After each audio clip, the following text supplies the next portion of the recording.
जमुना जी की सफाई से वोट नहीं मिलता है। तो उनको वोट तो मिलता है रोहिंग्या को बचाने से, उनको वोट मिलता है बांग्लादेशियों को बचाने से।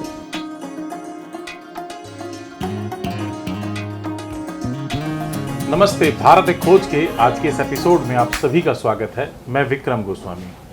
दिल्ली की राजनीति में पूर्वांचल समाज की एक बहुत बड़ी भूमिका रहती है, इसीलिए आज हम एक खास शख्सियत के साथ आपकी मुलाकात करा रहे हैं। पूर्वांचल मोर्चा दिल्ली प्रदेश भारतीय जनता पार्टी के अध्यक्ष संतोष ओझा जी से। संतोष जी, बहुत बहुत स्वागत है आपका। नमस्कार। बहुत संतोष जी, अगर बात करते हैं पूर्वांचल समाज की, क्योंकि पूर्वांचल समाज का एक भारतीय जनता पार्टी ने अपना एक मोर्चा बनाया है, उसको लेकर हम बात करते हैं, तो आप क्या काम करते हैं उन लोगों के लिए जो पूर्वांचल से दिल्ली में आकर बस गए हैं? देखिए, भारतीय जनता पार्टी एक कार्यकर्ताओं की पार्टी है और भारतीय जनता पार्टी के कार्यकर्ता दिन रात सेवा भाव से काम करते हैं। और हम लोग भी भारतीय जनता पार्टी कार्यकर्ता के नाते पूर्वांचल मोर्चा अध्यक्ष की जिम्मेदारी मेरे पास है। इसके पहले भी मैं मोर्चा में ही विभिन्न दायित्वों पर रहा। और हमारा मोर्चा है कि जो कि पूर्वांचल समाज से लोग आते हैं, उनसे संपर्क करना, उनसे संवाद करना और उनकी जो भी छोटी मोटी समस्याएं होती हैं उनको हम अपने माध्यम से क्या दूर कर सकते हैं उसके लिए प्रयास करना, उनको भारतीय जनता पार्टी के साथ जोड़ना और पार्टी को विस्तार करना, ये हमारा मुख्य काम है। अगर बात करते हैं दिल्ली में, कोई ऐसा आंकड़ा है कि पूर्वांचल समाज का कितना वोटर यहाँ दिल्ली की राजनीति में है? देखिए, लगभग 40% के आसपास पूर्वांचल समाज के दिल्ली में वोटर हैं अभी। तो अभी मतलब किस एरिया को पूर्वांचल कहा जाता है? केवल बिहार पूर्वांचल में आता है या वो कितना एरिया है जो पूर्वांचल से? बिहार, पूरा बिहार है, पूरा झारखंड है और पूर्वी उत्तर प्रदेश का जो हमारा हरदोई है, हरदोई से इधर आगे मतलब हरदोई तक मानते हैं उसको, वैसे कन्नौज तक उस एरिया को हम लोग पूर्वांचल में मानते हैं। सीधे सीधे एक बात कि जब पूर्वांचल की बात होती है तो पूर्वांचल के एक महापर्व की भी बात होती है, छठ की, क्योंकि दिल्ली की राजनीति कहीं ना कहीं छठ घाटों के पर आधारित भी हो गई थी। अभी बीते कुछ समय से देखते हैं तो वो छठ घाट को लेकर जिस तरीके से एक सत्तारूढ़ी पार्टी अरविंद केजरीवाल सरकार जो दिल्ली में अभी है, वो छठ घाट बनाती है या छठ घाटों पर जो कार्यक्रम कराती है, उसमें पूर्वांचल समाज के लोगों को भारतीय जनता पार्टी और आपके द्वारा क्या सहयोग, क्या किस तरीके से रहता है? देखिए, सबसे बड़ी बात है कि दिल्ली में 15 साल सरकार रही, शीला दीक्षित जी की कांग्रेस की सरकार रही और लगभग 11 वर्षों से आम आदमी पार्टी की सरकार है। और जब हम कहते हैं कि 40% की आबादी है पूर्वांचल समाज की दिल्ली में, तो दिल्ली में कोई भी सरकार बिना पूर्वांचल समाज के सहयोग के नहीं बन सकती है। इसका मतलब ये हुआ कि पूर्वांचल समाज ने 15 साल शीला दीक्षित को वोट दिया, कांग्रेस को वोट दिया और 10 साल के अरविंद केजरीवाल को वोट दिया। और इसके बावजूद भी जो पूर्वांचल बहुल क्षेत्र हैं उसमें विकास नहीं हुआ। छठ पर्व की अगर बात हम करें तो सबसे पहले हमारा जो छठ होता था जमुना जी के किनारे होता था। जमुना जी के अविरल धारा में छठ का एक अलग महत्व है। आज भी जो जमुना जी का हरियाणा में जो किनारा है वहाँ पर छठ होता है, जो उत्तर प्रदेश में है वहाँ छठ होता है। लेकिन दुर्भाग्य की बात है कि पूर्वांचल समाज के वोट से बनी हुई सरकार ने दिल्ली में जमुना जी के किनारे छठ पूजा पर प्रतिबंध लगाया हुआ है। और तर्क उसका ये रहा है कि ये जो छठ पूजा होती है उससे जमुना जी प्रदूषित होती हैं। आज आप देखेंगे 4 साल से जमुना जी के किनारे छठ नहीं हो रहा है, लेकिन जमुना जी का प्रदूषण का स्तर कितना खराब है वो आप देखते हैं। हमारे प्रदेश के अध्यक्ष आदरणीय श्री वीरेंद्र सचदेवा जी ने इस ओर ध्यान आकर्षित किया और डुबकी भी लगाया जमुना जी में जाकर के उसके गंदे पानी में। उसके बावजूद भी सरकार के कानों पर कोई जू नहीं रहेगा। और सबसे बड़ा दुर्भाग्य की बात यह है कि पूर्वांचल समाज की वोट लेने वाली सरकार ने आज तक 10 साल में सार्वजनिक अवकाश नहीं हुआ। आज भारतीय जनता पार्टी के प्रदेश अध्यक्ष जी के हस्तक्षेप से, आदरणीय एलजी साहब के हस्तक्षेप से सार्वजनिक अवकाश घोषित हुआ। आज लगभग 8,500 करोड़ रुपए जमुना जी के सफाई पर खर्च हुए और आज भी जमुना जी मैली की मैली है। तो इसकी जिम्मेदारी किसकी है?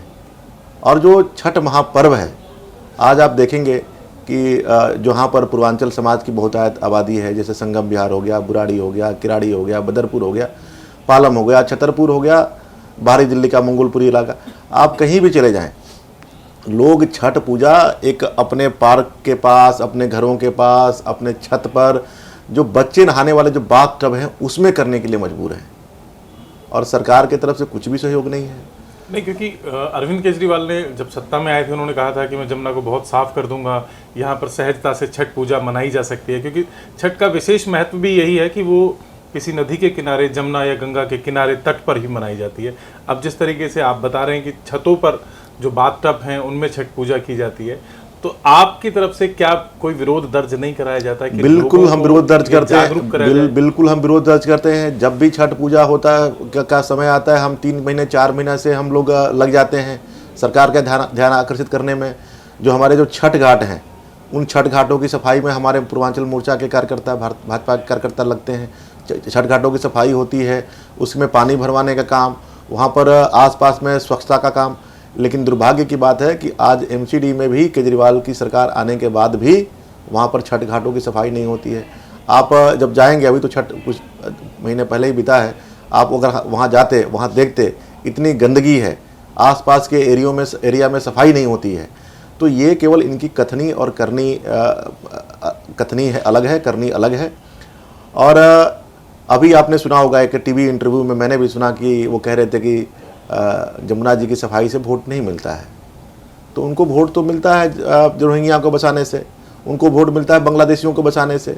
जिस तरीके से दिल्ली के डेमोग्राफी को चेंज किया गया, हर विधानसभा में 2-2 हज़ार 4-4 हज़ार फर्जी वोट बनवाए जा रहे हैं, फर्जी वोट बनवा करके, फर्जी वोट ले करके दिल्ली की सत्ता में बने हुए हैं। जो पूर्वांचल समाज का जो काम था, प्लम्बर का काम, मैकेनिक का काम, फलों की रेहड़ी लगाने का काम, सब्जी की रेहड़ी लगाने का काम, छोटे छोटे काम करने का जो काम था, उन कामों पर धीरे धीरे सुनियोजित तरीक़ों से रोहिंग्याओं और बांग्लादेशियों को कब्जा करने की कोशिश कराई गई दिल्ली की सरकार के द्वारा, आम आदमी पार्टी के नेताओं के द्वारा।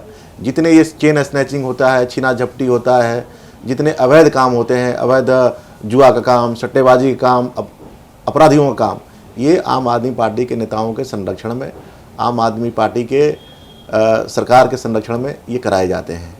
तो ये एक तरह से पूर्वांचल समाज की आस्था पर चोट करने का काम है। जिन स्कूलों में पूर्वांचल समाज के बच्चों का एडमिशन होना चाहिए, वहाँ पर रोहिंग्या और बांग्लादेशियों का एडमिशन होता है। जो काम पूर्वांचल समाज के लोग करते थे, वो काम आज रोहिंग्या और बांग्लादेशी कर रहे हैं। जिन अस्पतालों में सबसे पहले यहाँ के जो नागरिक हैं, पूर्वांचल समाज की बहुत आबादी है, उनका इलाज होना चाहिए था, आज आम आदमी पार्टी के नेताओं के द्वारा सबसे पहले अगर इलाज कराया जाता है तो रोहिंग्याओं और बांग्लादेशियों का इलाज कराया जाता है। आम आदमी का आरोप है कि Bharatiya Janata party voting list से नाम कटवा रही है, तो आप? ये बिल्कुल सरासर झूठ है। और ये जो नाम जो कट रहे हैं, देखिए इसके आप बैकग्राउंड में जाइए। बैकग्राउंड में जब जाएंगे तो आप देखेंगे कि लगभग 10 साल से धीरे धीरे करके कुछ गाजियाबाद के वोटर, कुछ आपके फरीदाबाद के वोटर, या जो एनसीआर का एरिया है, या कुछ ऐसे वोटर हैं जिनका कि नाम अपने उनके मूल प्रदेश में भी है और यहाँ पर भी है। और जब भारतीय जनता पार्टी के कार्यकर्ताओं ने वोटर लिस्ट ले करके जब उसका मिलान शुरू किया, ये सामान्य प्रक्रिया है, हर बारी हम लोग करते हैं। इस बारी चूँकि हमारा ध्यान ज़्यादा था इस पर, तो जो हम लोग गए, हमारे कार्यकर्ता गए, तो एक कमरे का मकान है और उस मकान के मालिक को मालूम ही नहीं है, और उसके घर पर 50-50, 45-45, 40-40 एक विशेष समुदाय के लोगों का वोट बना हुआ है। एक झुग्गी झोपड़ी है, उसके नाम पर वहाँ कोई रहता भी नहीं है, उस जगह पर 30-30, 40-40 एक विशेष समुदाय का एक वोट बना हुआ है। तो उसको चिन्हित करने का काम और उसको जो चुनाव आयोग है उसको बताने का काम जब किया, तब इनके असली खेल पकड़ा गया, क्योंकि इन्होंने यही काम किया और इसी तरीके से वोट लेकर के सत्ता में आए थे। जब उनको समझ में आ गया कि इस बारी तो हमारी दाल गलने वाली नहीं है, तो ये लेकर के आए एक नया शिगुफा कि भाई ये वोट काटे जा रहे हैं, पूर्वांचलियों को वोट काटे जा रहे हैं। मान लीजिए कि आप कहीं के भी रहने वाले हों, अगर आपके अपने गांव में भी वोटर आई कार्ड है और दिल्ली में वोटर आई कार्ड है, तो आप बताइए कि ये कानूनन जुर्म है कि नहीं है? बिल्कुल अपराध है। और जिस तरीके से एक पूर्वांचल की महिला के नाम लेकर के संजय सिंह जो इनके सांसद हैं, अपनी पत्नी को, भाई राजनीति करिए लेकिन इस तरीके से घटिया राजनीति न करिए। अपनी पत्नी के बारे में उन्होंने कहा कि हमारी पत्नी का वोट कटवाया जा रहा है, जबकि उनकी पत्नी ने एफिडेविट दिया कि उनका वोट उत्तर प्रदेश में है, जहाँ पर भी उनका मूल स्थान है, वहाँ पर भी वोटर कार्ड में उनका नाम है, यहाँ पर भी नाम है। तो इस तरीके से अफवाह उड़ा करके पूर्वांचल के लोगों के नाम पर पूर्वांचल के लोगों को रोहिंग्या कहना, पूर्वांचल के लोगों को बांग्लादेशी कहना, ये सरासर बेईमानी है। और इसकी इस पूर्वांचल समाज के अंदर बहुत ही क्रोध है, लोग आक्रोशित हैं कि इस तरीके से पूर्वांचल के लोगों को घसीटा जा रहा है। पूर्वांचल की का सबसे ज़्यादा अगर कोई सम्मान करता है तो वो भारतीय जनता पार्टी करती है, और उसका मैं 2 उदाहरण दूंगा। एक तो माननीय प्रधानमंत्री जी जब गुजरात के मुख्यमंत्री थे और उनको लोकसभा चुनाव लड़ना रहा तो वो कहीं से भी लड़ सकते थे, गुजरात से भी लड़ सकते थे, आसानी से जीत सकते थे, लेकिन उनको पूर्वांचल समाज से, पूर्वांचल के क्षेत्र से इतना प्रेम है कि उन्होंने आ करके काशी विश्वनाथ, हमारा जो हमारा धार्मिक और सांस्कृतिक केंद्र है और पूर्वांचल का एक मजबूत स्तंभ है, वहाँ से आके चुनाव लड़े। तो पूर्वांचल के प्रति उनका कितना प्रेम है, कितनी श्रद्धा है, इस बात का आप सोच सकते हैं। उसके अलावा जो हमारे आदरणीय राष्ट्रीय अध्यक्ष जी हैं जगत प्रकाश नड्डा जी, वह स्वयं उनकी जो पढ़ाई लिखाई और उनका लालन पालन जितना हुआ है वो पूर्वांचल से, उनके पिताजी वहाँ पर वाइस चांसलर थे तो पटना में, उनका सारा शिक्षा दीक्षा वहीं से हुआ। इसके अलावा हमारे हमारे एक सांसद आदरणीय मनोज तिवारी जी हैं, पहले यहाँ पर प्रदेश अध्यक्ष थे। आज हमारे कई पदाधिकारी हमारे मंडल अध्यक्ष हैं, कई हमारे पदाधिकारी जिलों में पदाधिकारी हैं, हमारे प्रदेश की टीम में पदाधिकारी हैं।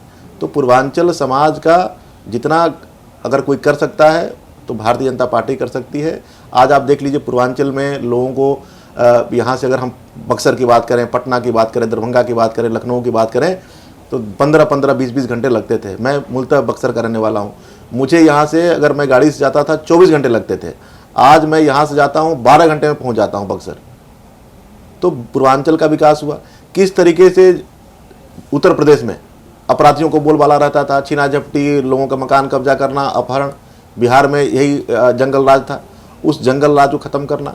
आज आप कानून का राज है उत्तर प्रदेश में, उत्तर प्रदेश में विकास हो रहा है। कितने हमारे गोरखपुर में एम्स बन गया, दरभंगा में एम्स हमारा, रायबरेली में छोटे छोटे जगहों पर भी, दरभंगा में आपका वहाँ पर देवघर में एयरपोर्ट खुल गया।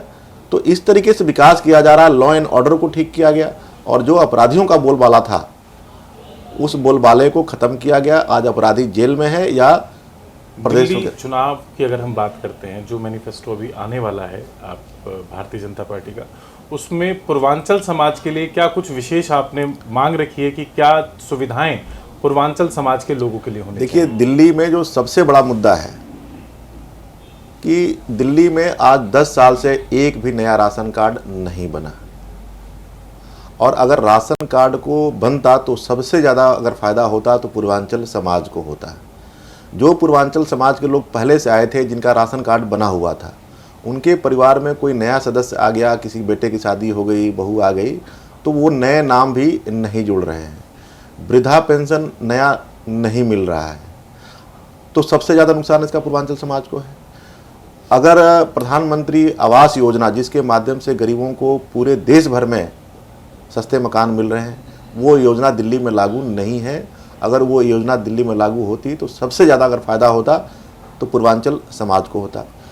कहा जा रहा है कि बिजली फ्री है, लेकिन पूर्वांचल समाज की बहुतायत आबादी यहाँ किराए पर रहती है और किराएदार को इस योजना का कोई भी फ़ायदा नहीं है। जिस तरीके से शर्तें लगा करके बिजली का बिल लिया जा रहा है, सरचार्ज के नाम पर पैसा लिया जा रहा है, 1-2% को अगर छोड़ देंगे तो 98-97% को जो हमारे जो यहाँ के लोग रहते हैं उनको इसका कोई फ़ायदा नहीं है। जिस तरीके से पानी की जो कहा जा रहा है कि पानी फ्री मिल रहा है, अभी आतिशी जी कह रही थी कि भाई हमारी सरकार आएगी तो हम पानी का बिल माफ़ कर देंगे। तो अभी तक तो हम लोग यही सुन रहे थे कि भाई पानी फ्री मिलता है, तो पानी कहीं फ्री नहीं मिलता है। अगर भाई पानी फ्री था तो बिजली का बिल माफ़ करने कहाँ से बात आ गई। और पानी जहाँ मिलता भी है, आप ये देखेंगे कि वहाँ पर पानी की सप्लाई नहीं है, और पानी आ भी रहा है तो पानी इतना गंदा आ रहा है कि उस पानी का कोई इस्तेमाल नहीं है। और अगर पानी का, चलिए मान लीजिए कि पानी फ्री है, दे दिया आपने, और जितने का मान लो 500-700 रुपये का पानी दिया, और उससे ज़्यादा का पानी आपको मिनरल वाटर खरीद करके लोग पी रहे हैं। हर परिवार में 2,500 से 3,000 रुपये का मिनरल वाटर हर महीने का खर्चा है। हाँ, एक छोटे परिवार में भी इतना खर्चा है। और तो उसका क्या फ़ायदा मिला। और गंदे पानी से आज सीवर की स्थिति देख लीजिए कि सीवर की स्थिति कितनी ख़राब है। सीवर की सफाई कहीं नहीं होती है, नालियाँ जाम पड़ी हैं, कूड़े का ढेर लगा हुआ है। तो ये सबसे ज़्यादा नुकसान किसको है? पूर्वांचल समाज के लोगों को है। तो ये केवल ठगने का काम है, बेवकूफ़ बनाने का काम है। अभी आपने सुना कि 21 रुपये का ये सिगुफा लेकर के आए। अब 21 रुपये का सिगुफा जो लेकर के आए और लोकसभा ऐसी तो बहुत सारी योजनाएं अरविंद केजरीवाल जी की सरकार ने, अरविंद केजरीवाल जी के नेताओं ने बहुत सारी योजनाएं ऐसी, चाहे अगर बात करते हैं महिलाओं के लिए बस फ्री है, मोहल्ला क्लिनिक है, शिक्षा का स्तर सुधारा गया है दिल्ली में, ऐसा उनका कहना है, उनकी पार्टी का कहना है। आप मेरी बातों पे मत जाइए, आप आंकड़ा मंगाइए। आज से 10 साल पहले लगभग 8,000 से ज़्यादा बसें थी, आज मात्र बसों की संख्या 2200 रह गई है। तो जब बसें हैं ही नहीं तो फ्री कर दो। और आप जाकर के प्रैक्टिकल में देखेंगे कि जहाँ पर 10 महिलाएं खड़ी होती हैं, वो सभी की सभी महिलाएं जो होती हैं ज़्यादातर पूर्वांचल की होती हैं, प्रवासियों की होती हैं, क्योंकि बस से वही लोग चलते हैं। और जहाँ पर 10 बहनें खड़ी हो जाती हैं, महिलाएं खड़ी हो जाती हैं, बस का कंडक्टर, बस ड्राइवर वहाँ पर बसें भी नहीं रोकता है। तो इस योजना का क्या फ़ायदा? आपकी सरकार थी, आपने घोषणा किया था लोकसभा से पहले कि हम 1,000 रुपये देंगे प्रत्येक महिलाओं को। आपने क्यों नहीं दिया? उसके लिए आपको किससे पूछने की जरूरत थी? आपकी सरकार है, अभी भी आज की डेट में भी आपकी सरकार है, आप दे देते। आपकी 100 रुपये का वादा, जब देना ही नहीं है तो कुछ भी बोल दो, जब देना ही नहीं तो कुछ भी बोल दो। अभी इमामों का जो सैलरी दे रहे थे, ये नहीं, रजिस्ट्रेशन तो चालू है, वो 2100 वाला भी रजिस्ट्रेशन चालू है। उसके साथ साथ में अब मंदिरों में भी एक नया रजिस्ट्रेशन चालू हो गया है। वो भाई रजिस्ट्रेशन कराने की कोई जरूरत ही नहीं थी, उनका तो सरकार है, कैबिनेट में डिसीजन ले, पास करें और देना शुरू कर दें। भाई रजिस्ट्रेशन तो वो कराता ना, जैसे मान लो विपक्षी पार्टी है, जैसे हम विपक्ष में हैं यहाँ पर दिल्ली में, हम कोई घोषणा करते हैं, हम कोई संकल्प पत्र जारी करते हैं और हम कहते हैं कि हम इतना पैसा देंगे, तो हम फॉर्म भरवा सकते थे, हम कह सकते थे कि भाई ठीक है हमारी सरकार आएगी तो हम आपको देंगे।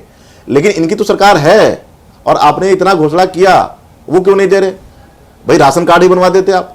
जिन लोगों ने राशन कार्ड के लिए अप्लाई किया उनका राशन कार्ड बनवा देते। भारतीय जनता पार्टी भी पुजारियों को लेकर कई आंदोलन करती थी जब मौलानाओं को, मौलवियों को पैसे मिल रहे थे। तो आज उसी पैटर्न पर अरविंद केजरीवाल बोल रहे हैं कि उनको सैलरी देंगे। तो अगर भाई पहले आती है तो क्या कोई ऐसा प्रोविजन का ऐसा प्राविधान होगा कि पुजारी पक्ष के बारे में भी सोचा जाए? बिल्कुल सोचा जाएगा। और पुजारी ही नहीं, जो जनता के प्रत्येक वर्ग के लिए, जैसे बिजली का मामला है, तो बिजली में 1-2% लोगों को फायदा है, बाकी लोगों को फायदा नहीं है। तो हम ऐसी कोई योजना लेकर के आएंगे जिसका कि फायदा सभी लोगों को मिले। अब पानी का जो मुद्दा है, हम पानी का भी ऐसा व्यवस्था लेकर के आएंगे कि जिसका कि सबको फायदा हो।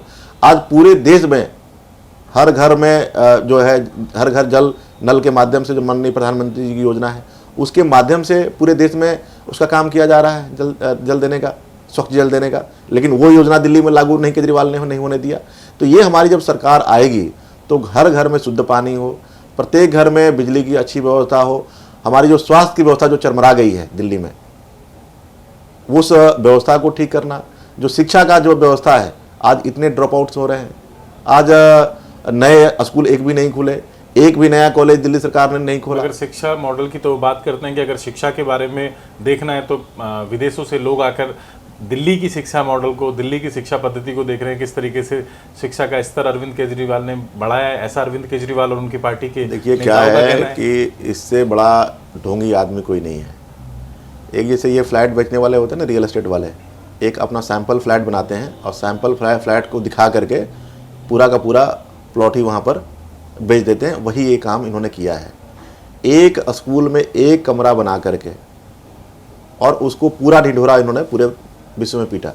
आप अपना कैमरा लेके जाइए, मेरी बात को मत मानिए, आप अपना कैमरा लेके जाइए और इनके स्कूलों की हालत देख लीजिए। आज इनके आप जो मोहल्ला क्लिनिक है, मोहल्ला क्लिनिक में चले जाइए आप। मोहल्ला क्लिनिक में आज आवारा पशु वहाँ पर लौट रहे हैं, वहाँ पर कोई डॉक्टर की व्यवस्था नहीं है। जांच के नाम पर फर्जी किस तरीके से जांच किया गया वो घोटाला आपने देखा। दवाई खरीद के घोटाला आपने देखा। सीसीटीवी का घोटाला आपने देखा कि सीसीटीवी कहा गया कि सीसीटीवी पूरे दिल्ली में लगाया जाएगा। वाईफाई आपको कहीं कैमरे दिख रहे हैं क्या दिल्ली में? कहीं कैमरे आपको नहीं दिखेंगे। उसके अलावा वाईफाई का एक घोटाला सिगुफा चला के भाई हम वाईफाई देंगे और उसके नाम पर पैसे उसके वो किए गए। पैनिक बटन के नाम पर घोटाला हुआ, बसों को खरीदने के नाम पर घोटाला हुआ। जल बोर्ड जो हमारा जो फायदे में रहता था, दिल्ली जल बोर्ड, आज वो करीब 28,000 करोड़ के घाटे में चल रहा है, घाटे में चल रहा है। तो इन्होंने कहाँ किया? कुछ भी नहीं किया। केवल ये है कि भाई मोदी जी हमें काम नहीं करने देते हैं, भारतीय जनता पार्टी इनको काम नहीं करने देती है, और भारतीय जनता पार्टी इनको शराब के ठेके खुलवाने के लिए कह देती है। भाई शराब के ठेके खोलने का मोदी जी ने कहा था क्या, कि भारतीय जनता पार्टी ने कहा था? तो ये जिस तरीके से महिलाओं को कहा कि भाई हम पिंक बार खोलेंगे, महिलाओं को हम ट्रेनिंग देंगे कि महिलाएं कैसे शराब पिएं, महिलाओं अगर जाएंगी खरीदने के लिए तो 30% का डिस्काउंट देंगे। अनधिकृत बस्तियों में जो झुग्गी झोपड़ियों के पास, मंदिरों के पास, मस्जिदों के पास, गुरुद्वारों के पास ये शराब की दुकानें खोली गई। उसका जो है कमीशन 2% से बढ़ाकर 12% किया गया। तो हमारी आस्था, हमारी संस्कृति को बिगाड़ने का प्रयास किया गया।